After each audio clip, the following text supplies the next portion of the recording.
اعوذ باللہ من الشیطان الرجیم بسم اللہ الرحمن الرحیم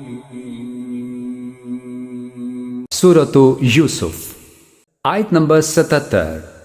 قالوا إن يسرق فقد سرق أخ له من قبل فأسرها يوسف في نفسه ولم يبدها لهم قال أنتم شر مكانا والله أعلم بما تصفون۔ ترجمہ: بہرحال وہ بھائی بولے کہ اگر اس بن یامین نے چوری کی ہے تو کچھ تعجب نہیں، کیونکہ اس کا ایک بھائی اس سے پہلے بھی چوری کر چکا ہے۔ اس پر یوسف نے ان پر ظاہر کیے بغیر چپکے سے دل میں کہا کہ تم تو اس معاملے میں کہیں زیادہ برے ہو، اور جو بیان تم دے رہے ہو اللہ اس کی حقیقت خوب جانتا ہے۔ تفسیر: ان کا مطلب یہ تھا کہ بنیامین کے بھائی یعنی حضرت یوسف علیہ السلام نے بھی ایک مرتبہ چوری کی تھی۔ یہ الزام انہوں نے کیوں لگایا، اس کی وجہ قرآن کریم نے بیان نہیں فرمائی، لیکن بعض روایات میں اس کی وجہ یہ بیان فرمائی گئی ہے کہ حضرت یوسف علیہ السلام کی والدہ ان کے بچپن ہی میں وفات پا گئی تھی اور ان کی پھوپھی نے ان کی پرورش کی، کیونکہ بچپن کے بالکل ابتدائی دور میں بچے کی دیکھ بھال کے لیے کسی عورت کی ضرورت تھی، لیکن جب وہ ذرا بڑے ہوئے تو حضرت یعقوب علیہ السلام نے انہیں اپنے پاس رکھنا چاہا۔ پھوپھی اس عرصے میں حضرت یوسف علیہ السلام سے اتنی محبت کرنے لگی تھی کہ ان سے ان کی جدائی برداشت نہیں ہو رہی تھی، اس لیے انہوں نے یہ تدبیر کی کہ اپنا ایک پٹکا ان کی کمر سے باندھ کر یہ مشہور کر دیا کہ وہ چوری ہو گیا ہے۔ بعد میں جب وہ پٹکا حضرت یوسف علیہ السلام کے پاس سے برآمد ہوا تو حضرت یعقوب علیہ السلام کے شریعت کے مطابق انہیں یہ حق مل گیا کہ وہ حضرت یوسف علیہ السلام کو اپنے پاس رکھ لیں۔ چنانچہ جب تک وہ پھوپھی زندہ رہیں اس وقت تک حضرت یوسف علیہ السلام ان کے پاس رہے۔ ان کی وفات کے بعد یعقوب علیہ السلام کے پاس آئے۔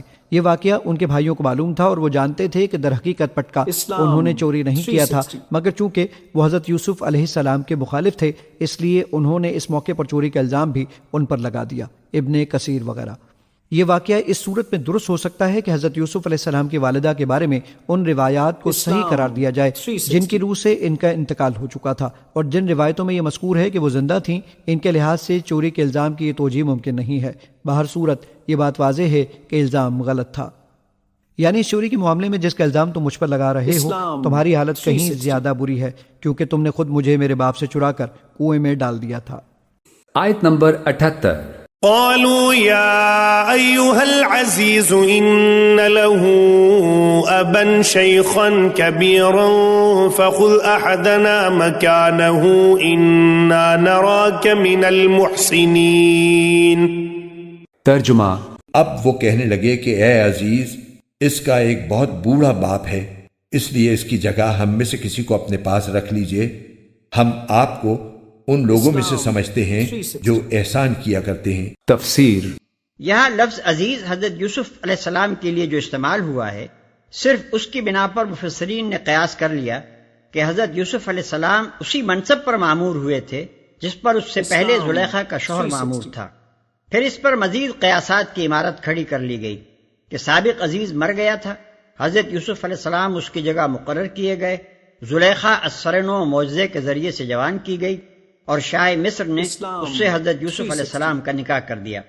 حد یہ ہے کہ شب عروسی میں حضرت یوسف علیہ السلام اور زلیخا کے درمیان جو باتیں ہوئیں وہ تک کسی ذریعے سے ہمارے مفسرین کو پہنچ گئیں، حالانکہ یہ سب باتیں سراسر وہم ہیں۔ لفظ عزیز کے متعلق ہم پہلے کہہ چکے ہیں کہ یہ مصر میں کسی خاص منصب کا نام نہ تھا بلکہ محض صاحب اقتدار کے معنی میں استعمال کیا گیا ہے۔ غالباً مصر میں بڑے لوگوں کے لیے اس طرح کا کوئی لفظ اصطلاحاً رائج تھا جیسے ہمارے ملک میں لفظ سرکار بولا جاتا ہے، اسی کا ترجمہ قرآن میں عزیز کیا گیا ہے۔ رہا زلیخا سے حضرت یوسف علیہ السلام کا نکاح، تو اس افسانے کی بنیاد صرف یہ ہے کہ بائبل اور تلمود میں فوتی فرا کی بیٹی اسنات سے ان کے نکاح کی روایت بیان کی گئی ہے، اور زلیخا کے شوہر کا نام فوتیفار تھا۔ یہ چیزیں اسرائیلی روایات سے نقل در نقل ہوتی ہوئی مفسرین تک پہنچی، اور جیسا کہ زبانی افواہوں کا قاعدہ ہے فوتیفرا بآسانی فوتیفار بن گیا، بیٹی کی جگہ بیوی کو مل گئی اور بیوی لامحالہ زلیخا ہی تھی، لہذا اس سے حضرت یوسف علیہ السلام کا نکاح کرنے کے لیے فوتیفار کو مار دیا گیا، اور اس طرف یوسف زلیخا کی تصنیف مکمل ہو گئی۔ آیت نمبر 79۔ قال معاذ الله أن نأخذ إلا من وجدنا متاعنا عنده إنا إذا لظالمون. ترجمہ. یوسف نے کہا اس ناانصافی سے میں اللہ کی پناہ مانگتا ہوں کہ جس شخص کے پاس سے ہماری چیز ملی ہے اس کو چھوڑ کر کسی اور کو پکڑ لیں. اگر ہم ایسا کریں گے تو یقینی طور پر ہم ظالم ہوں گے. تفسیر. جس کے پاس ہم نے اپنا مال پایا ہے. احتیاط ملاحظہ ہو کہ چور نہیں کہتے بلکہ صرف یہ کہتے ہیں کہ جس کے پاس ہم نے اپنا مال پایا ہے. اسی کو اصطلاح شرع میں توریہ کہتے ہیں، یعنی حقیقت پر پردہ ڈالنا یا امر واقعہ کو چھپانا. جب کسی مظلوم کو ظالم سے بچانے یا کسی بڑے مظلمہ کو دفع کرنے کی کوئی صورت اس کے سوا نہ ہو کہ کچھ خلاف واقعہ بات کہی جائے یا کوئی خلاف حقیقت ہیلہ کیا جائے، تو ایسی صورت میں ایک پرہیزگار آدمی صریح جھوٹ بولنے سے اعتراض کرتے ہوئے ایسی بات کہنے یا ایسی تدبیر کرنے کی کوشش کرے گا جس سے حقیقت کو چھپا کر بدی کو دفع کیا جا سکے. ایسا کرنا شرع و اخلاق میں جائز ہے، بشرطے کہ محض کام نکالنے کے لیے ایسا نہ کیا جائے بلکہ کسی بڑی برائی کو دور کرنا ہو. اب دیکھیے کہ اس سارے معاملے میں حضرت یوسف علیہ السلام نے کس طرح جائز توریہ کی شرائط پوری کی ہیں. بھائی کی رضامندی سے اس کے سامان میں پیالہ رکھ دیا، مگر ملازموں سے یہ نہیں کہا کہ اس پر چوری کا الزام لگاؤ. پھر جب سرکاری ملازم چوری کے الزام میں ان لوگوں کو پکڑ لائے تو خاموشی کے ساتھ اٹھ کر تلاشی لے لی. پھر اب جو ان بھائیوں نے کہا کہ بنیامین کی جگہ ہم میں سے کسی کو رکھ لیجئے، تو اس کے جواب میں بس انہی کی بات ان پر الٹ دی کہ تمہارا اپنا فتویٰ یہ تھا کہ جس کے سامان میں سے تمہارا مال نکلے وہی رکھ لیا جائے. سو اب تمہارے سامنے بنیامین کے سامان میں سے ہمارا مال نکلا ہے اور اسی کو ہم رکھے لیتے ہیں، دوسرے کو اس کی جگہ کیسے رکھ سکتے ہیں؟ اس قسم کے توریہ کی مثالیں خود نبی صلی اللہ علیہ وسلم کے غزوات میں بھی ملتی ہیں، اور کسی دلیل سے بھی اس کو اخلاقاً معیوب نہیں کہا جا سکتا. آیت نمبر 80.